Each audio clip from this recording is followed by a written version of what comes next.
Gênesis capítulo 3, vamos ler do versículo 8 ao versículo 12. Amém. Deus é bom e a sua misericórdia dura para sempre. Quando ouviram a voz do Senhor, Deus, que andava no jardim pela viração do dia, esconderam-se da presença do Senhor Deus, o homem e sua mulher, por entre as árvores do jardim. E chamou o Senhor Deus ao homem e lhe perguntou: onde estás? Ele respondeu: ouvi a tua voz no jardim, e porque estava nu, tive medo e me escondi. E perguntou-lhe Deus: quem te fez saber que estavas nu? Comestes da árvore que te ordenei que não comesses? Então disse o homem: a mulher que me destes por esposa, ela me deu da árvore e eu a comi. Então disse o homem: a mulher que me deste por esposa, deu dessa árvore e eu a comi. Disse o Senhor Deus à mulher: que é isso que fizeste? Respondeu a mulher: a serpente me enganou e eu comi. Amém? Glória a Deus. Então, a palavra de oração, feche seus olhos. Senhor Deus, nós queremos agradecer ao Senhor. Agradecer ao Senhor pelo momento de culto, pelo ajuntamento, pela presença do Senhor no nosso meio, por cada pessoa aqui que está aqui nessa noite. Ó Deus, pelos aqueles que não puderam estar, que a mão do Senhor os cerque e os abençoe.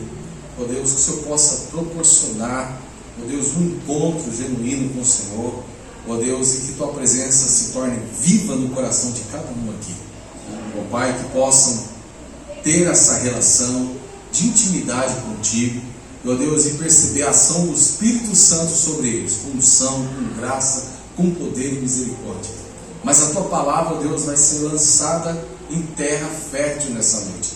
E é isso que nós pedimos ao Senhor, que a terra realmente seja fértil.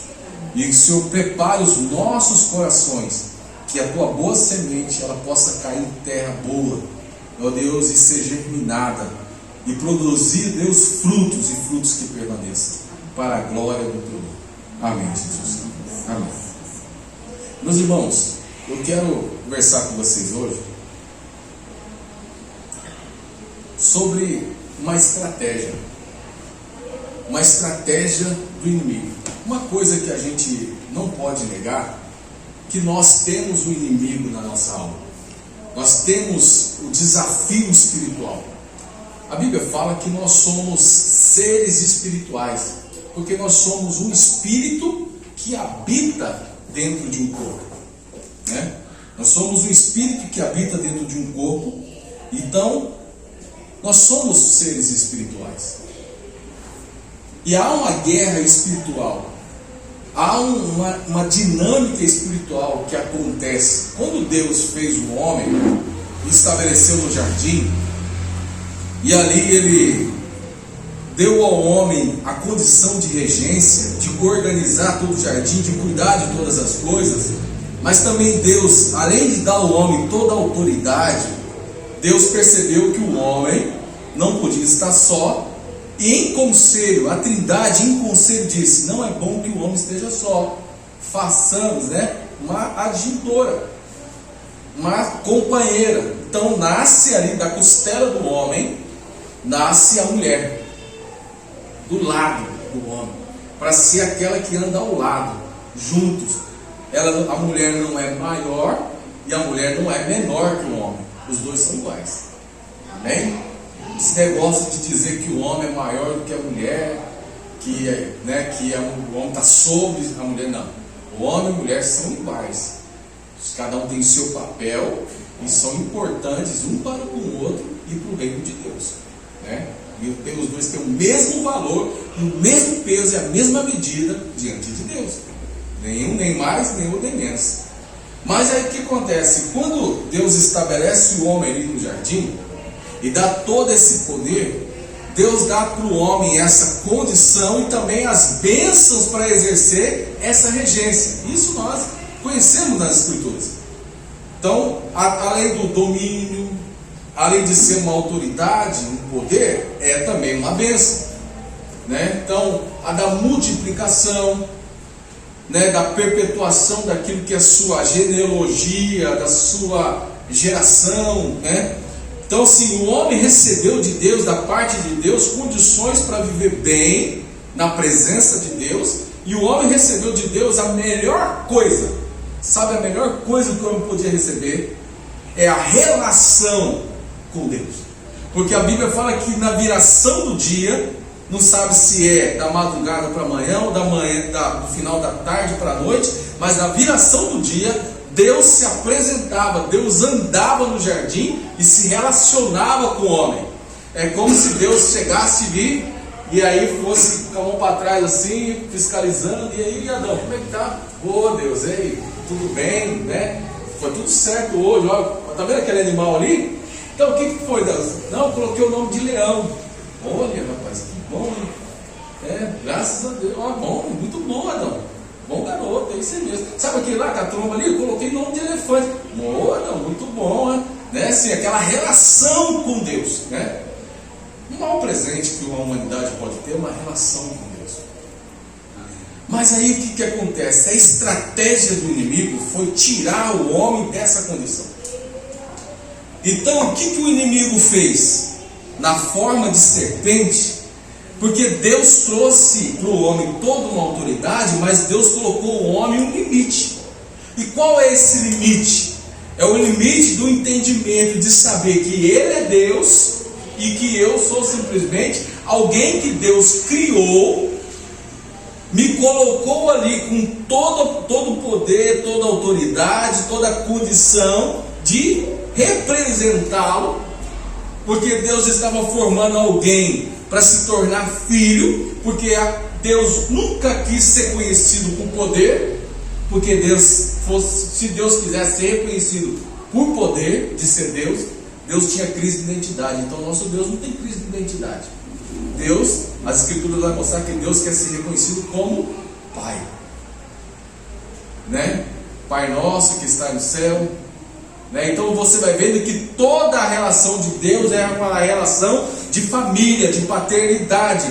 Quando o apóstolo Pedro diz assim que nós somos família, né? Somos sacerdócio real, propriedade exclusiva de Deus, e Deus estabelece a gente como família. E o apóstolo João vai falando que agora em Cristo Jesus nós nos tornamos filhos de Deus. Então é família, é essa relação familiar, né? Não é que Deus quer mostrar para a gente que Ele tem poder.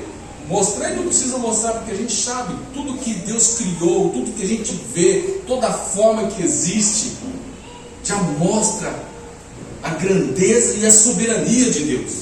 Deus não precisa provar nada para ninguém, mas Deus estabeleceu uma relação, e o nosso Deus é relacional, e Ele quis se relacionar com o homem.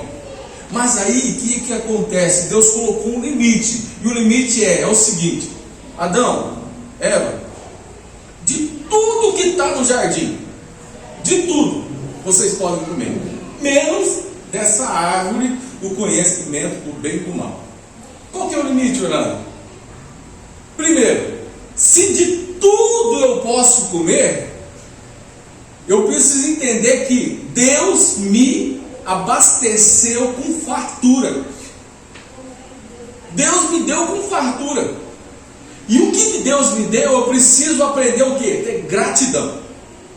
A primeira coisa que Deus estabeleceu na relação com o homem, que o homem precisa olhar para Deus e entender que foi gratidão. É por gratidão. Deus deu por presente, e o homem não merecia aquilo. Deus criou o homem, e o homem recebeu de Deus um presente, e o homem precisa aprender agora a ser o quê? Grato. Porque de tudo que está no jardim, já era algo para abastecer a vida do homem de uma forma enorme, maravilhosa, abastada. O homem estava totalmente abastecido. Agora, só o fruto do conhecimento do bem e do mal ele não podia tocar, que mostrava também o que? Um limite de obediência. Eu preciso exercer a minha obediência diante de Deus. Mas aí o que o diabo faz? Porque é o seguinte: Deus fala para o homem: se comeres do fruto do conhecimento do bem e do mal, certamente morrereis. A morte nessa época, quando Deus fala isso, não existia. Essa morte que a gente vai no cemitério, faz o velório, enterra e tal, não existia. Mas a morte que Deus está falando é a ausência de Deus na vida da pessoa. A relação é quebrada. Amados, às vezes a gente não tem noção daquilo que é a ausência de Deus da vida de uma pessoa. Porque ainda a Bíblia fala que o sol nasce para o justo e para o injusto. E tem muito injusto que consegue ver o sol brilhar por causa de muito justo que está sobre a face da terra. Mas o dia que Deus tirar o justo de sobre a face da terra, é morte, é inferno, é ranger, né, de dentes, é fogo e ranger de dentes, é choro. Porque a graça de Deus sai, a misericórdia de Deus sai. Então há misericórdia ainda, há graça de Deus, ainda há perdão dessa geração, há perdão nesse mundo, nessa eternidade que nós vivemos. Há presença de Deus ainda. Por mais que a gente vê a maldade, por mais que a gente vê a falta de amor, por mais que a gente vê injustiça, o mundo ainda não sucumbiu, porque Deus ainda está presente no mundo. Então por que o mundo está desregado ainda? Por causa do pecado. Por causa disso que o diabo agora, como estratégia, ele foi fazendo na vida do homem. Agora ele chega diante da mulher, que era o ponto mais fraco. Por que ele pegou a mulher? Porque a mulher não estava com Adão na hora que Deus falou para Adão sobre essas coisas. Você pode pegar a Bíblia em Gênesis, você pode ler lá, você vai ver que depois que Deus falou com Adão, Eva nasceu. Então a seriedade, a profundidade, a responsabilidade, o diabo pega a Eva, porque a Eva ainda não tinha esse entendimento da responsabilidade, da profundidade, daquilo que era a demanda que estava sobre Adão. Porque Deus, quando formou o homem, Deus formou o homem para guardar uma cidade, e a mulher para gerir a casa. Então, quem vai sustentar, quem vai dar direção, quem vai buscar a revelação, quem vai dar o suporte, quem vai brigar pelas coisas para que tudo vai bem, é o homem. E a mulher vai administrar tudo aquilo que foi produzido lá fora, para que o homem volte para casa e esteja tudo bem. Por isso que a Bíblia lá em Provérbios vai falar que a mulher, ela compra, ela vende, ela paga o funcionário, ela contrata, ela administra tudo, pega o dinheiro e ela faz o dinheiro render, porque é ela que é a administradora. E o homem faz o quê? Guarda a cidade. Mas aí o que acontece? Veja bem, agora o diabo chega na mulher e fala assim: olha, como é que Deus falou? Se você comer desse fruto aí, como é que ele falou? Se comer, a gente comer, sabe, a gente pode, tem alguns frutos. Olha, na primeira ela fala assim, Deus falou para ela que era tudo podia comer, menos ali. Mas ela vai falar para a serpente: não, de algumas coisas Deus falou para comer, mas dessa aqui não podia comer. Tirou o olho daquilo que era a grandeza que Deus deu e colocou o olho naquilo que é simplesmente a ordem de não tocar. Então o diabo já foi colocando no coração da mulher, no coração da humanidade, porque aquilo é um vírus. E aí a partir dali toda a humanidade ela vai herdando esse vírus. E qual que é esse vírus, amado? Já parou para perceber que a gente não se contenta com nada? A gente não consegue se contentar com as coisas que a gente tem. Muita coisa que a gente tem é muita coisa. Às vezes a gente tem muita coisa e a gente não dá conta de tudo que a gente tem. Uma coisa simples, um celular. Você vai lá, compra um iPhone 13. Eu não tenho iPhone 13, meu. Se quiser dar um presente, estou brincando, misericórdia. Mas assim, você compra um celular, um iPhone 13, beleza. Aí daqui a pouco você vê um comercial, um iPhone 20, beleza. Aí aquele 13 que você exibia, que você fala: nossa, esse telefone aqui é o máximo, isso aqui tem, mas chegou um 20. Aí o seu colega comprou um 20. Aí no serviço tem alguém lá com 20. E aí o cara vai mostrando a telinha, todo mundo gosta, tem iPhone, gosta de mostrar as costas do iPhone para ver as câmerazinhas, né? Só para mostrar, eu estou de iPhone. Né? Então o que acontece? Aí vai mostrar. Aí o seu já não é mais interessante. Porque você não consegue entender que aquilo é o suficiente para você. E tem coisas que a gente não consegue se contentar. Então é isso que foi gerando. Então essa estratégia do diabo é colocar o quê? A falta de contentamento. E se não tem contentamento, não tem gratidão. A gente não consegue agradecer pelo que tem. A gente não consegue olhar a dimensão daquilo que a gente conquistou, que Deus permitiu a gente conquistar, do trabalho que tem. Tem gente, amado, que almeja um salário melhor, porque ele não consegue ver o outro ganhar mais, mas ele não consegue agradecer o salário que tem. E a Bíblia fala: ser fiel no pouco, que eu te coloco aonde? No muito. E ser fiel no pouco não é roubar não, meu irmão. Não é deixar de roubar, né? Ser fiel no pouco é ser grato também pelaquilo. É você ser prudente, ser honesto, trabalhar com verdade, mas você ser grato pelaquilo que você tem. É ser bom administrador com aquilo que tem. Tem gente querendo 10 mil, mas não é bom administrador com 1.000. Os 10 mil vai se tornar uma tragédia na mão dessa pessoa. Então o que acontece? Aí o diabo vai falando para a mulher: então é assim?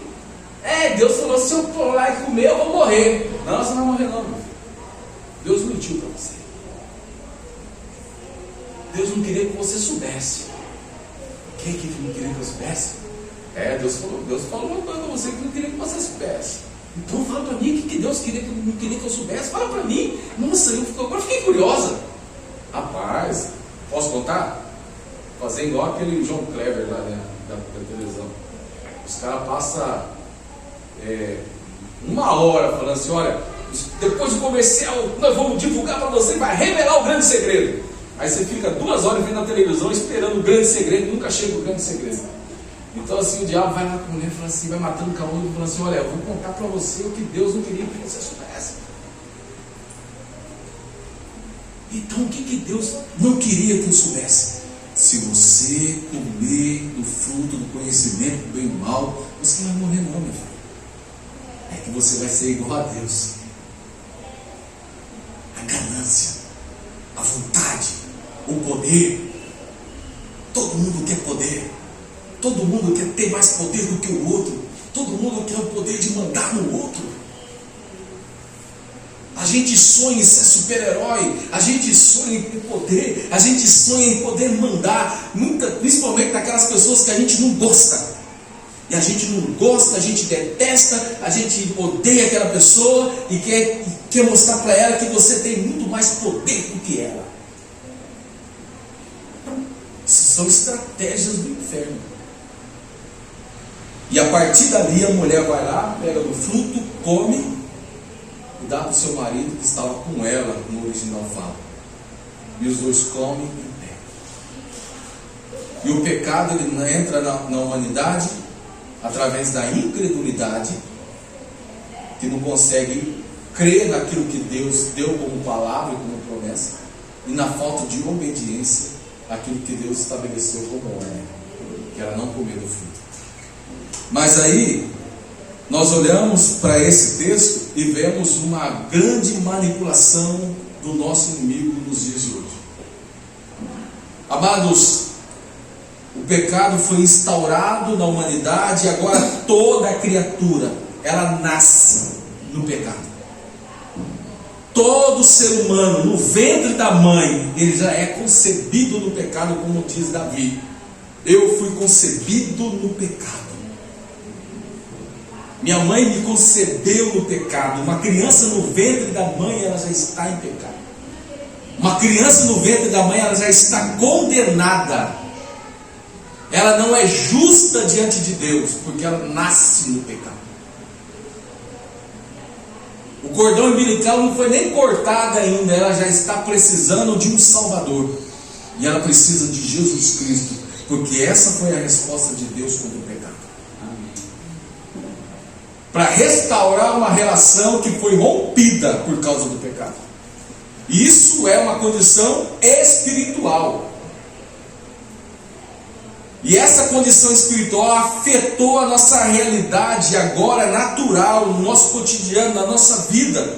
E aí o que o diabo quer na estratégia nos dias de hoje? Tirar da gente o conhecimento, o entendimento, que a gente não enxergue esta verdade. Por isso que Jesus diz, lá em João, capítulo 8, versículo 32, conhecereis a verdade e a verdade vos libertará. E aí no versículo 36 ele diz assim, se pois o Filho vos libertar, verdadeiramente sereis livres. Então o que acontece? A falta de conhecimento, a ignorância, é algo que o diabo está ali investindo na vida das pessoas. A gente acha que a nossa luta espiritual é como Hollywood pinta nos filmes. Quando a gente vai ver lá o que vai expulsar o demônio lá, né? Então assim, exorcista de MTV, lá você chega lá, o demônio está lá, sobe na parede, vai, tá, beleza, aquela coisa toda.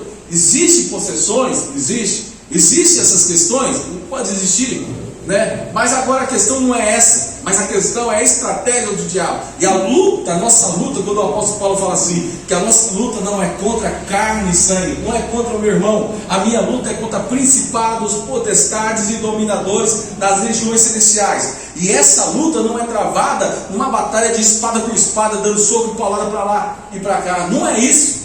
O diabo trabalha de uma maneira sutil. E o que o diabo quer? A falta de conhecimento. Porque o dia que você tem conhecimento, ele perde a batalha. O diabo, ele trabalha na mente da gente para a gente não conhecer a verdade. Porque se a gente conhecer a verdade, ele é derrotado. Porque a gente se rende aos pés de Jesus. E a primeira coisa que eu quero trabalhar nesse texto, no versículo 8, é o que? Romper a relação. Uma estratégia da distância. Que é a estratégia do diabo. É a estratégia da distância. Mas hoje a gente ouve muito se falar em filosofias, ideias e de coisas que nos levam a Deus, que nos fazem estar próximo de Deus. Ambientes, de meditações, de estratégias que as pessoas falam de buscar a Deus, de estar próximo de Deus, de buscar paz interior, de buscar, né, essa sensação de Deus perto. Eu vou te falar uma coisa para você: todos os caminhos apontam a Deus, mas o único caminho que leva a Deus está lá em João capítulo 14, versículo 6, que Jesus diz assim: eu sou o caminho, a verdade e a vida, ninguém vai ao Pai a não ser por mim. João capítulo 10, versículo 10: eu sou a porta das ovelhas. Aquele que entra para ser salvo.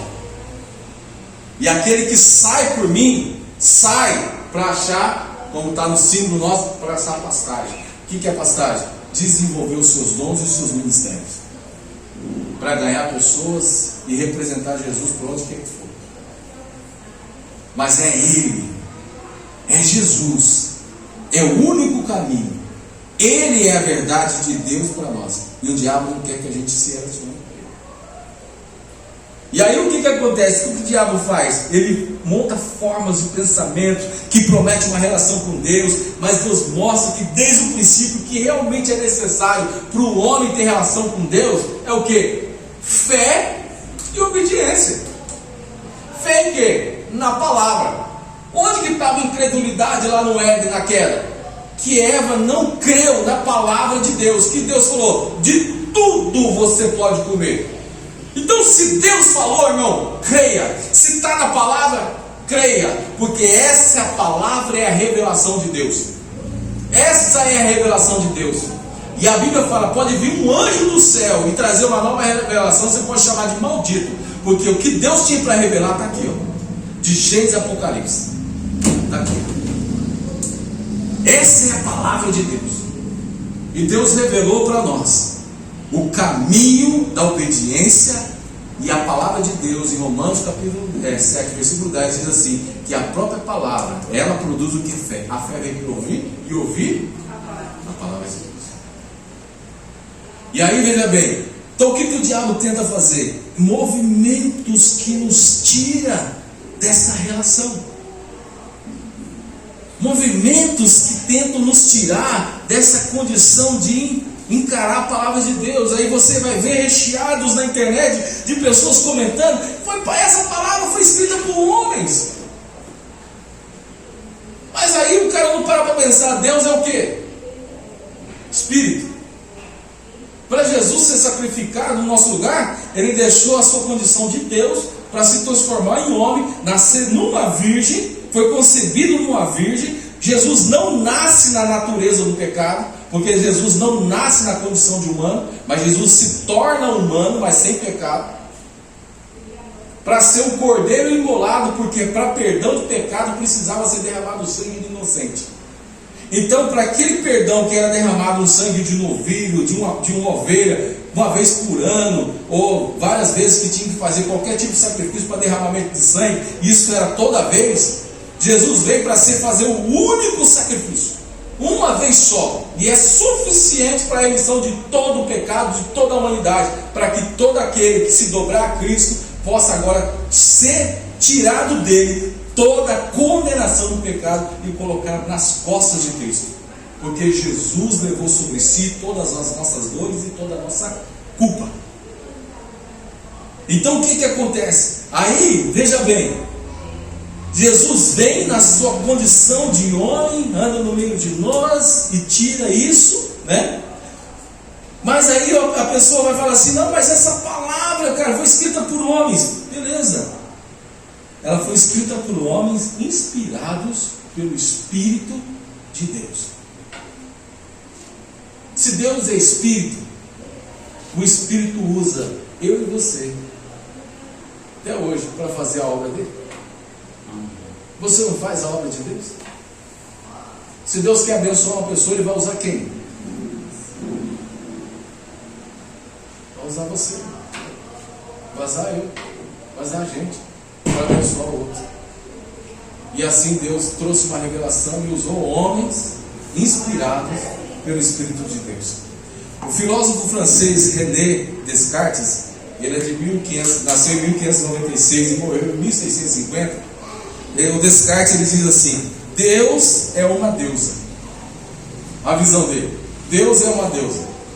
Nesse argumento filosófico, que ele faz uma construção filosófica sobre a existência de Deus e sobre a nossa relação com Deus, Descartes diz assim: Deus é uma deusa, a razão.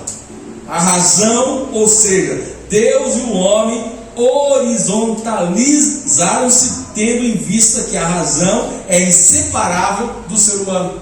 Então ele coloca Deus como a razão, e por ser a razão no sentido feminino, Deus é uma deusa, e coloca o homem e Deus no mesmo patamar horizontal. E aí a gente vai vendo o que isso significa para os dias de hoje.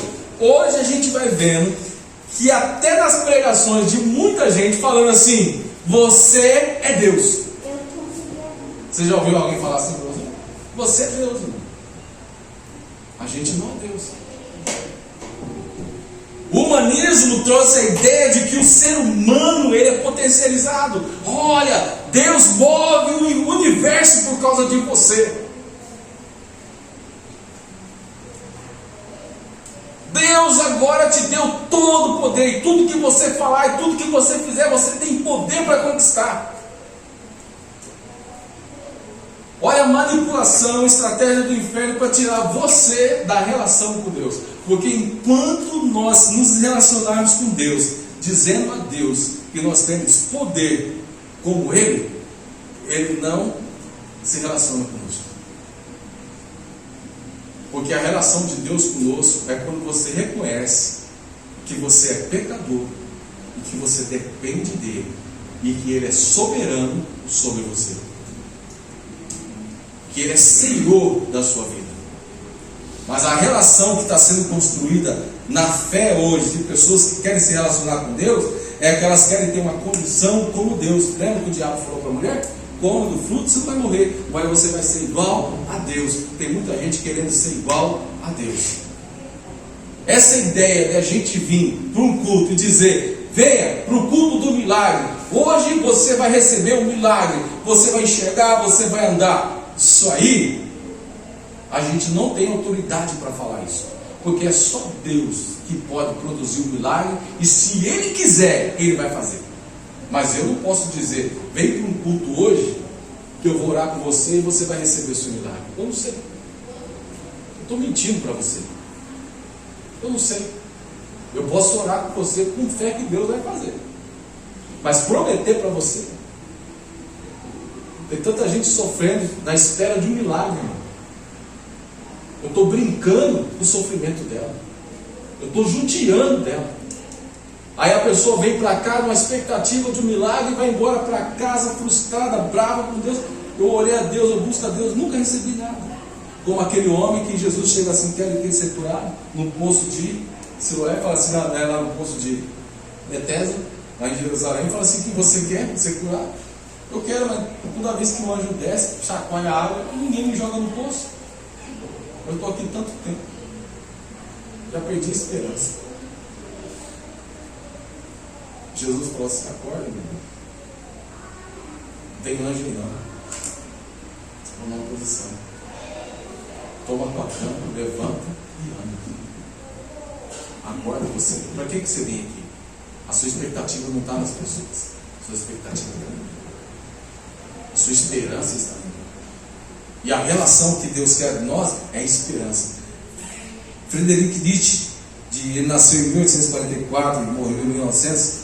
Ele declara em seu livro chamado Choque das Contradições o conflito do sim e do não, do bem e do mal, do amor e do ódio, né? E aí ele mostra esse choque entre o céu e o inferno e Deus e o diabo. É outra coisa é outra ideia que coloca na mente das pessoas dizendo, olha, você tem poder, né? E aí esse dia eu vi na internet uma mulher falando assim, olha gente, vamos cantar, olha assim, sapatear na cabeça do diabo e tal, vamos lá. Cara, a gente não tem poder contra o diabo. O único poder que rege contra o diabo é Jesus. A gente expulsa um demônio, nem em nosso nome, mas é no nome de Jesus. Toda autoridade está sobre a igreja, é no nome de Jesus. E é no nome de Jesus que nós temos autoridade para avançar. E é no nome de Jesus que as portas do inferno não prevalecem contra o avanço da igreja. Mas não é eu. É Jesus. Não foi eu que recebi toda a autoridade no céu e na terra, acima de todo principado e toda potestade. Não sou eu. Não sou eu que todo nome toda língua confessa e todo joelho se dobra dizendo que Ele é Senhor, que Jesus Cristo é o Senhor. É Jesus, e é no nome de Jesus que nós nos movemos. Então uma coisa a filosofia vai dizendo para nós que há um conflito entre Deus e o diabo. Não existe briga de Deus e o diabo, de céu e de inferno. Não existe. O diabo se submete ao inferno.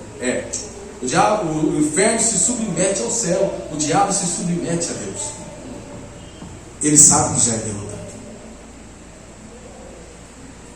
O que ele faz é que Deus entregou esse século, esse tempo que nós estamos vivendo, esse sistema, para Ele.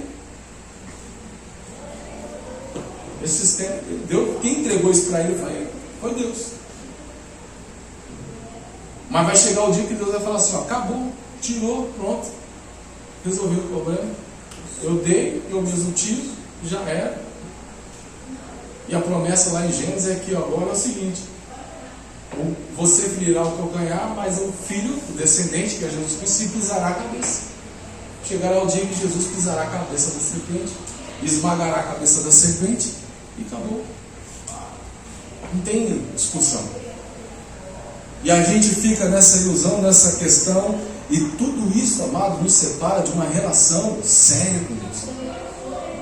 Porque a gente vai buscando outras condições, outras filosofias, e a gente vai deixando de obedecer a palavra, e a palavra não vai sendo suficiente para nós. Ela é suficiente. Esses dias soltaram no grupo nosso, né, da igreja, um vídeo que eu achei legal, que o pastor o pregador chega na igreja e fala assim, abram lá em Salmo 151. E aí a igreja, todo mundo foi olhando, procurando o Salmo 151. E ele ficou olhando. E aí ele fala assim, é disso que eu vim falar nessa noite. A relação do crente e a Bíblia. Abra lá em Hebreus e tal. Aí por quê? Não existe Salmo 151. E está todo mundo procurando o Salmo 151. Aí mostra que ninguém conhece a Bíblia. Irmão, Bíblia não foi feita para ficar aberta na estante. Bíblia foi feita para ser cravada no nosso coração, para ser lida todos os dias. Ela aberta na estante é só mais um livro na sua estante. mas ela no coração e praticada, ela é poder vivificante. É espírito que vivifica. Ela traz transformação e traz vida. Então o diabo, a única coisa que ele quer é que você não conheça a palavra. Porque se você não conhece a palavra, você é alvo fácil para ele, para ser manipulado por todo o sistema que está sendo por aí. Lembra que Deus falou para o homem? Onde estás? É a segunda coisa. Porque quando Deus formou o homem, Deus formou o homem nele.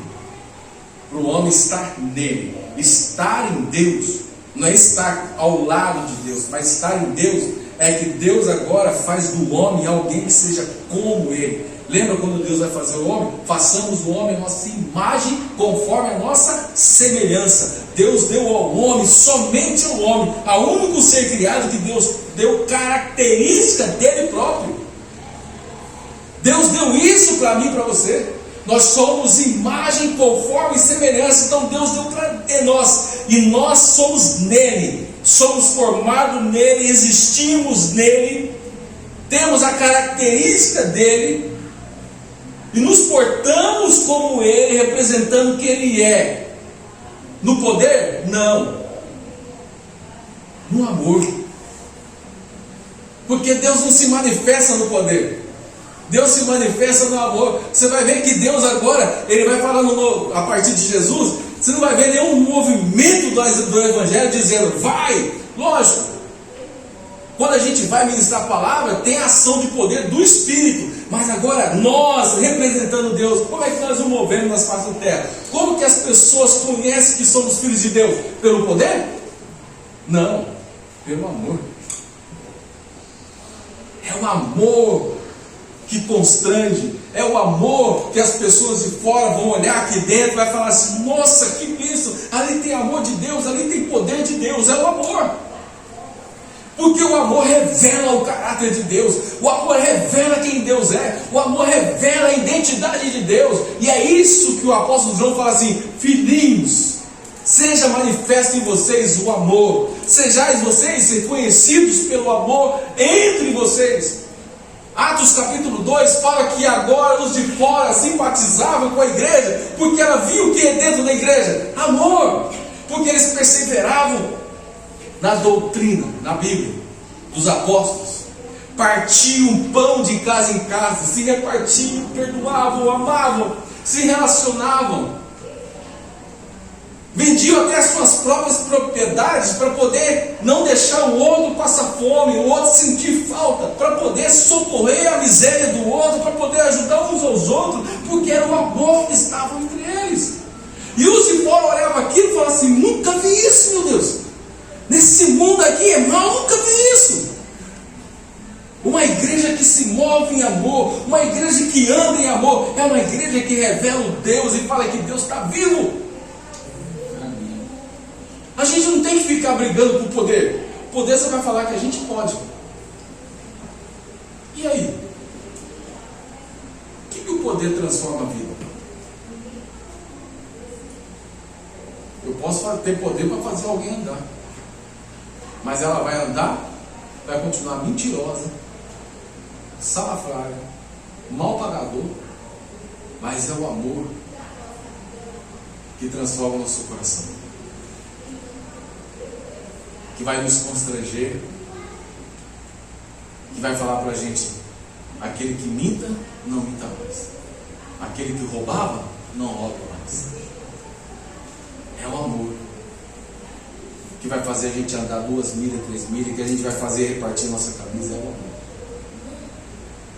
E o diabo não quer que a gente saiba disso.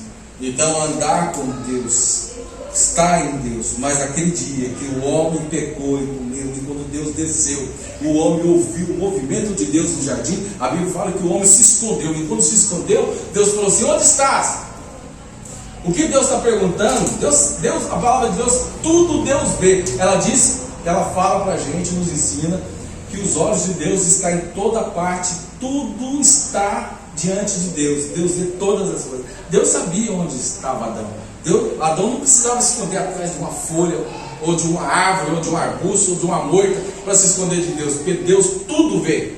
Mas Deus pergunta para o homem, onde que você está, Adão? Em mim ou em você? É o seguinte, Deus. Eu comi lá, né? Tal, e agora, eu lá fiquei com vergonha. O que Adão falou para Deus? Seguinte, Deus, ó, seguinte, agora eu não estou mais do Senhor, a gente não está mais junto. Só me desculpa, mas está tudo na minha responsabilidade. Daqui para frente quem manda sou eu, e eu vou dar destino para minha vida. Agora eu sei o que eu vou fazer. E Deus olha para ele e fala assim: sabe de nada, inocente. Porque nem a roupa que você fez para se cobrir da vergonha, você vai sair com ela aqui. Porque eu vou te dar a roupa para você se cobrir. Porque eu vou cuidar disso. Porque você não sabe não. Mas você vai penar, sine qua non. Você vai sair para voltar. Sem a qual não. E naquele dia o homem sai da presença de Deus. Mas última coisa que eu quero falar com vocês no dia de hoje. Uma estratégia que o diabo fala para a gente. E o diabo trabalha na gente. O homem tem sido levado para estar nele mesmo quando o homem ele entende que tudo que ele faz espiritualmente é relacionado com o mérito.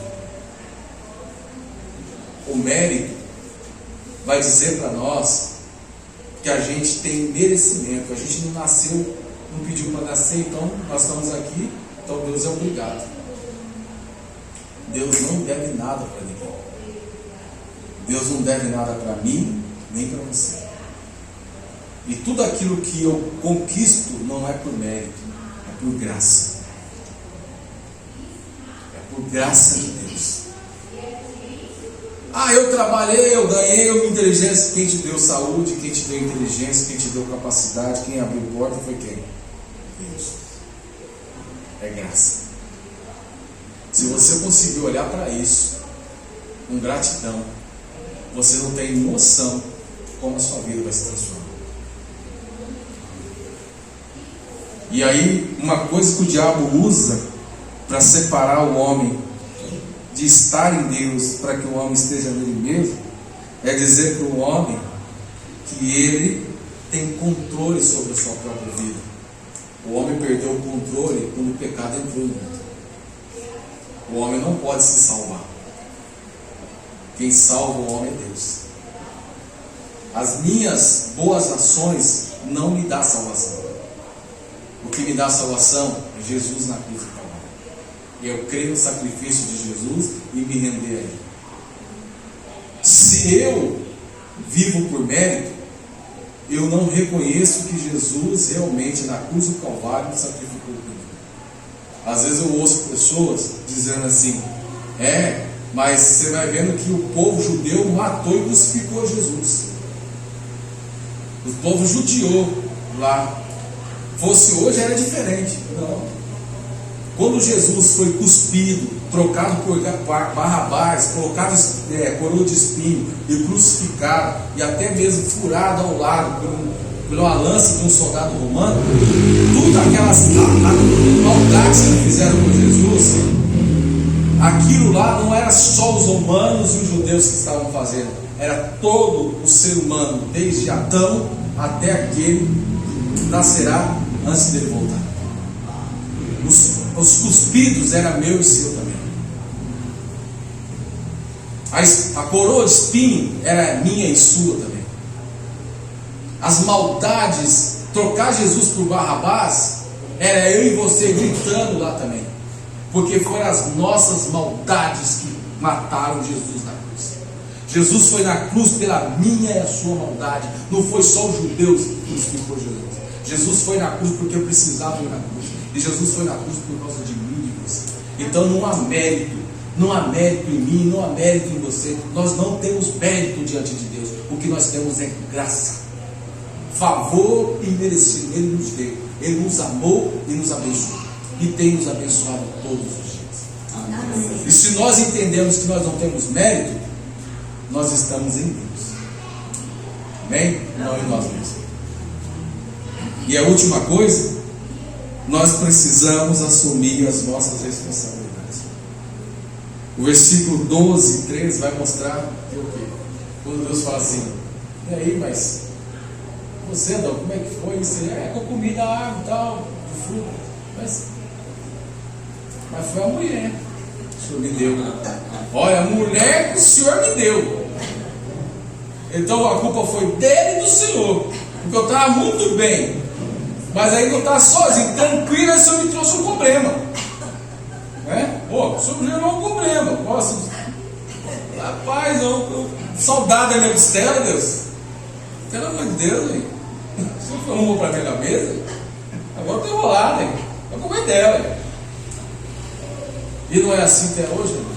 Vai falar com a mulher fala assim: não, mas foi a serpente. Não foi eu, não, foi a serpente. Ela que me diluviou. Mas ninguém assume a conta, ninguém assume a responsabilidade. E o que acontece hoje é que ninguém quer assumir a responsabilidade. Está todo mundo dizendo: olha, não, eu não tenho culpa disso. A culpa foi de Adão, não é minha. E se eu vivo como a culpa foi de Adão e a culpa não é minha, esse peso não está em mim, a conta não está para me pagar, então o sacrifício de Jesus não tem importância nenhuma para mim. A conta é minha também. O pecado entrou na humanidade, eu fui concebido no pecado e pronto, acabou. Eu pequei e destituído estou da glória de Deus. Eu estava morto no meu delito e pecado, mas o Senhor na cruz do Calvário me deu vida, e agora habita em mim um espírito vivificante. O salário do pecado é a morte, mas o dom gratuito de Deus é a vida eterna. Então hoje eu vivo. Mas por quê? Eu sou culpado. Mas a questão, quando a gente é pego em pecado, quando a gente está cometendo pecado, a gente sempre tem uma desculpa. Pô, por que você pecou, meu irmão?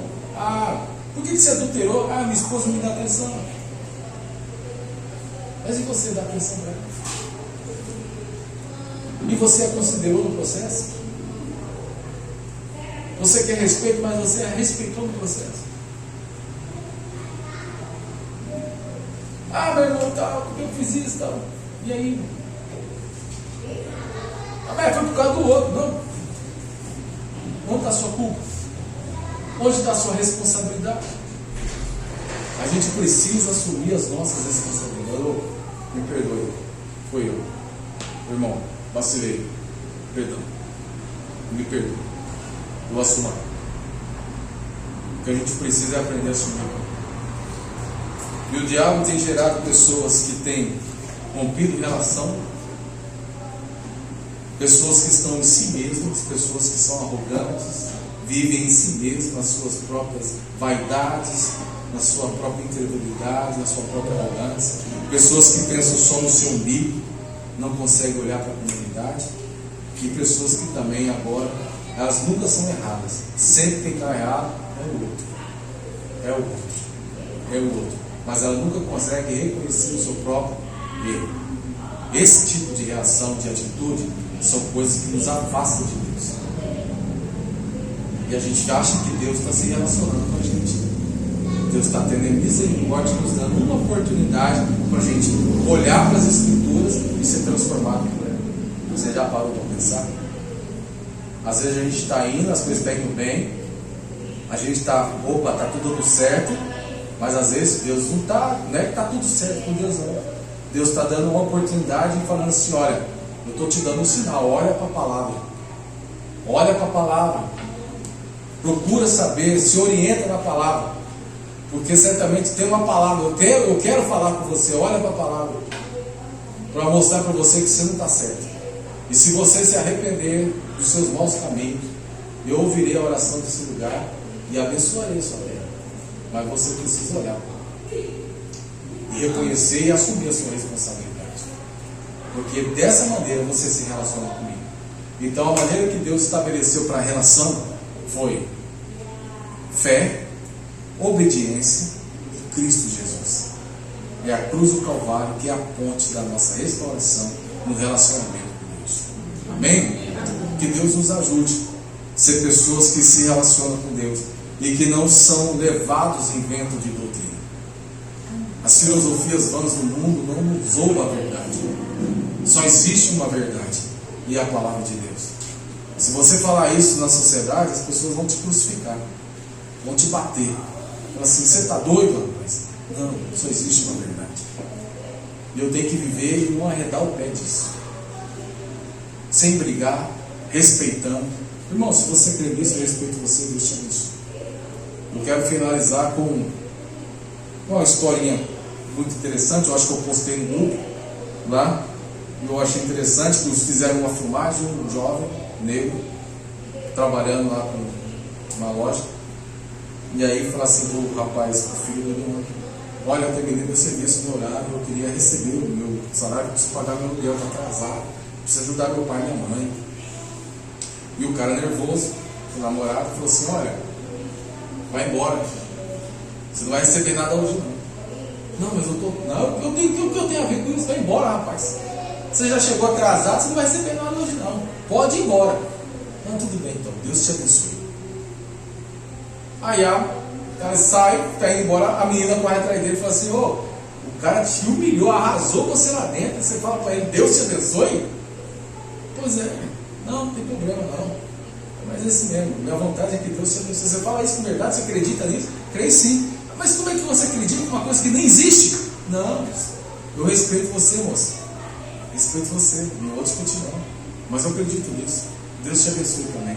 E vai embora. Aí aquela historinha que todo mundo já conhece, já ouviu aqui, né? Mas a mulher chega no funcionário dela e fala assim: ó, pega esse dinheiro, vai lá na casa daquele neguinho e fala para ele assim: ó, o diabo mandou trazer para você. E aí chega lá, o cara tá orando. Aí quando chega lá, bate na porta, ele sai para fora. Aí tá, o cara falou assim: ó, mandaram te entregar esse dinheiro. Vou, graças a Deus, glória a Deus. Ele com a Bíblia na mão, pegou o dinheiro. Nossa, agora eu vou pagar aluguel, vou pagar aluguel. Aí ele falou assim: não, mas você tem que saber quem te mandou. Não, não precisa não. Não, tem que falar para você quem te mandou o dinheiro. Não, moço, vou falar uma coisa para você: quando Deus manda, até o diabo obedece. Quando acabou, irmão. Então pronto, está resolvido o processo, né? Que Deus nos guarde e nos abençoe nessa relação. Amém? Feche seus olhos, vamos orar ao Senhor. Senhor Deus, muito obrigado pela tua palavra e que o Senhor possa derramar graça e virtude sobre nós. O Senhor nos abençoe, ó Deus, nessa semana, nos aproximando do Senhor e da tua palavra. Ó Deus, que nós possamos relacionar com a tua palavra. Ó Deus, ter a ansiedade, como diz o Moacir hoje. Ó Deus, uma ânsia boa, mas uma ânsia, ó Deus, de poder falar com o Senhor, de ouvir a tua voz. E a tua voz ecoa no nosso coração através da tua palavra. Ó Deus, nós falamos com o Senhor através das orações. E o Senhor fala conosco através da palavra. E ó Deus, que assim nós possamos caminhar nesse segmento. Mas não adianta ouvir a palavra sem obedecê-la. Não adianta, ó Deus Altíssimo, ter a palavra e não crer nela. E não adianta ter a palavra e não ter Cristo. Ó Deus, nós queremos tudo isso: fé, obediência e Cristo. O Senhor nos ajude, ó Deus, a alcançar, ó Deus Altíssimo, esse caminho e viver, ó Deus, de uma maneira que nós possamos comer o melhor dessa vida. No nome santo de Jesus. Amém.